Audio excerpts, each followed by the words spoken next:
Wealth law number two, the law of emanation, also known as perception is projection. So let's look at this picture. What's the story? What are we saying about it? What does this mean? Have a look at this.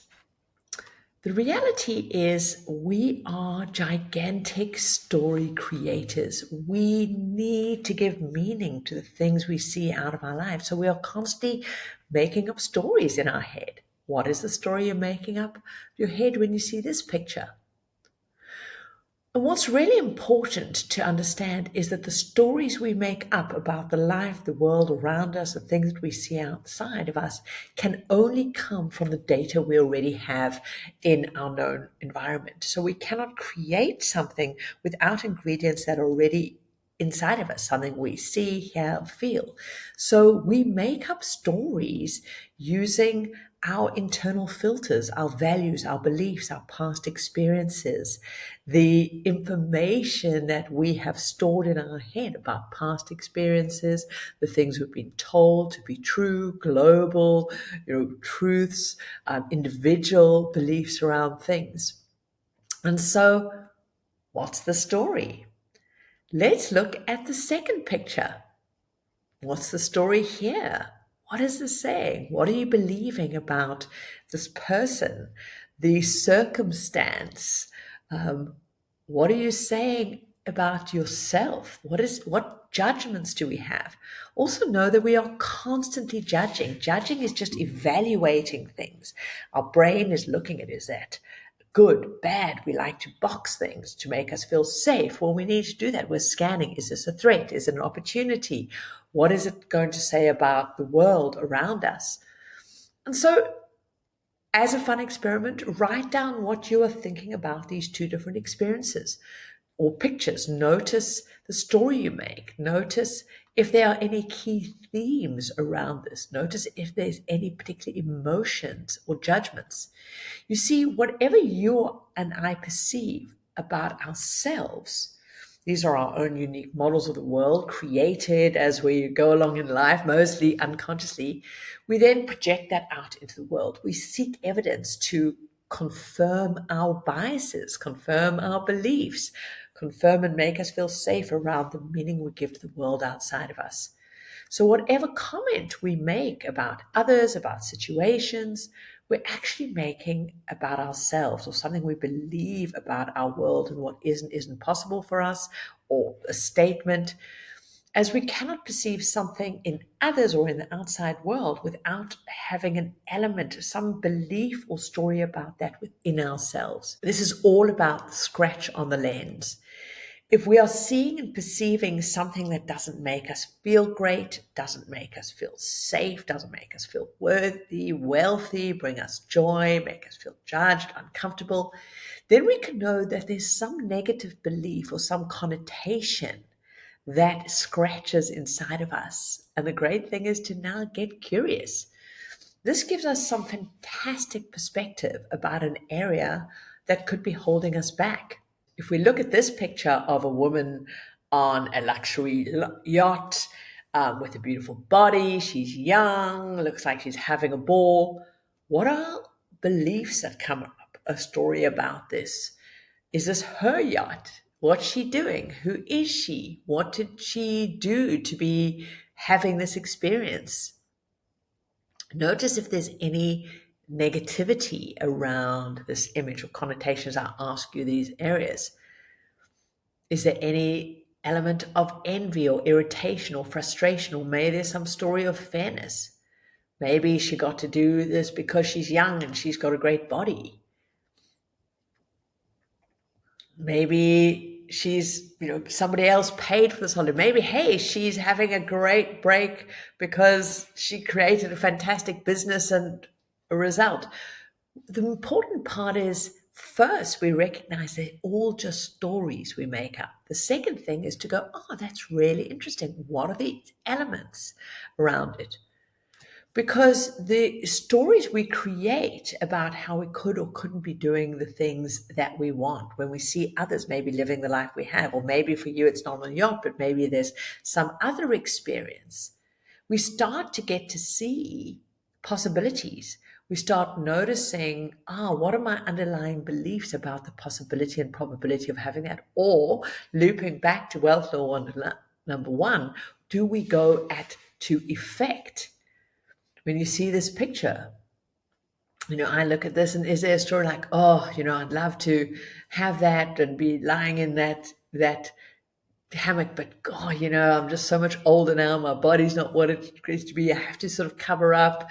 What's that story? And then I go, oh wow, what am I believing around that? Because we can have some deep compassion with ourselves. And this is what's so important, when we can get curious about our stories. Do we see something as something that is motivating or disabling for us, a threat or an opportunity? Now, when you see this picture, what do you perceive?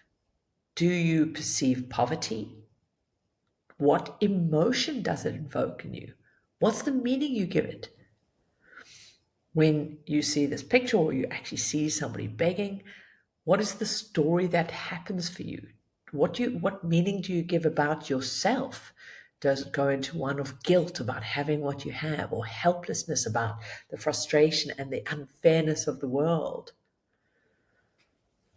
Do you feel bad about allowing yourself to have avalanches of abundance and be able to live a life that you really want, full of joy and abundance, and having the things you want and the experiences you want, when there are other people out there who are not able to have that? Do you see somebody that needs to be rescued and fixed?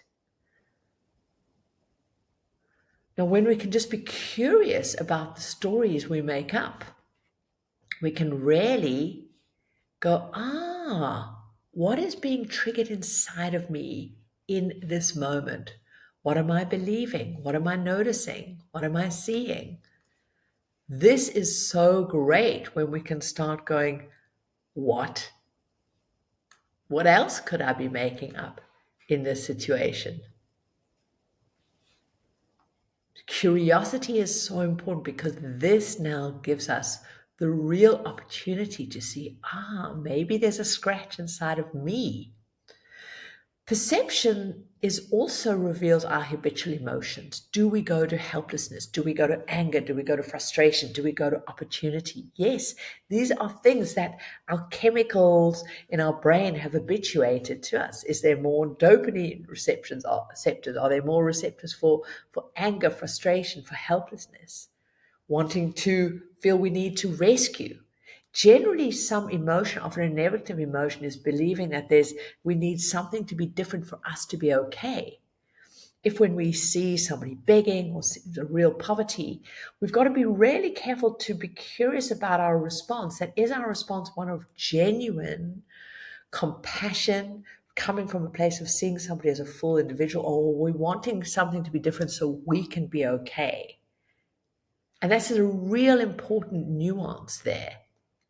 And what is that emotion that drives us? Because at the end of the day, our actions will be driven by emotions. Do we see somebody who doesn't have a lot, and we then can go into deep gratitude for what we have and commit to really getting value from what we have and living our lives fully as the greatest gift we can give to the world, to go, wow, I have so much. I'm going to choose to really appreciate it, get value from it, be a great leader to my money, expand. What is the story and the meaning that comes from that energy? And when we can really start to understand that the stories we're making up come from inside of us, our hopes, our fears, our beliefs, our values, and joy, we can then start saying, wow, is the meaning I'm giving to things serving me or not? And could I create a different story? Because when we really think about it, whether we get habitually pissed off or frustrated or irritated or sad or feel helpless or feel ashamed or guilty, all of those things can only live inside of us. Nobody can come in with a bucket of pissed offness or bucket of shame and pour it inside of us. It wells up from inside of us. The same goes with love. The same goes with joy. The same goes with awe and wonder. We all have access to those. Nobody can put those things inside of you. They come from within. All that has happened is that something happens outside of us that triggers something inside of you. And then we habitually do an emotion, or we choose an emotion, mostly unconsciously, and that gets triggered. Usually we're reliving some past experience, maybe some past trauma, especially if we're very heightened and there's a strong emotion around. Go, okay, I've been here before. That isn't just the situation. It's really great to know in your work, in your investing, in your relationships. Go, wow, is this familiar? Maybe it hasn't got anything to do with this specific situation. So when we realize that we get to choose to feel helpless, feel sad, feel irritated, feel pissed off, feel wealthy, feel joyful, feel sexy, feel delighted, and in awe, then now again, we're back at choice. We have agency. A negative emotion is usually an indication of some negative experience or limiting belief that we hold about ourselves, about the world, about what's possible for us. And then we project that out into the world. It's just not possible for somebody like me to have the life that I want. And so the next time you see somebody who's incredibly successful, who's achieving and living the life that you would love to be living in all areas of their life, they seem to be having that experience. Absolutely celebrate that. Project and see yourself in that.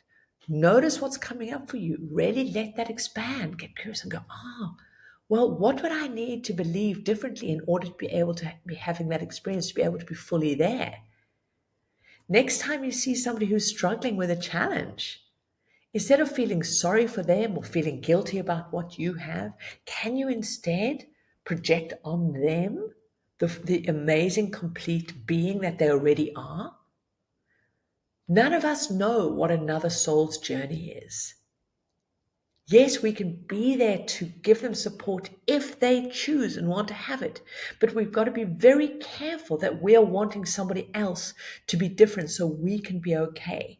Notice that with your kids, your partners, your spouse, maybe your brother, your sister. Is there a codependency where you are enabling somebody else's dysfunction because it makes you uncomfortable to see them struggling, to see them in pain or in a position? Maybe that's exactly what they're needing for their growth and change. So can we always start with the first presupposition that another person is fully capable, amazing being, and they are getting to live their amazing life? Let them be in their lane, you be in yours. And if there's a place for support from you, and if that is congruent and that is coming from a place of fullness from you, not needing something different to be okay, then you get to control the destiny. So what would happen if you looked at other people in this way, if you approach the world in this way? Remember, no two people think the same way. It's not just a faction of race or color or creed or sex or your upbringing, your religion, your family, what work you do or don't do. All of those things impact that. But all of our lived experiences, all of our exposures have created a unique set of filters through which we get to perceive and project and create the stories in our life. So I know sometimes it's tempted to think that other people are being obstructive, difficult, idiots, that life isn't fair, that we need something to be different outside of us for us to be okay. And in some cases, people might be exhibiting pretty asshole behaviors. But in reality, I'd suggest that it may be more beneficial to be slightly more open-minded and notice what is within you. We have a choice to take every single thing as an opportunity to be curious about ourselves, not in this self-obsessed way, but remember that lovely curiosity tool to great wealth. And remember, WTF, wow, that's fascinating. What have I got to glean from here? What data can I take? And this is when we can start to create new stories. When remember, it's all made up. So if you're not liking the results or the impact of the stories you're making up in your head, make up a new story.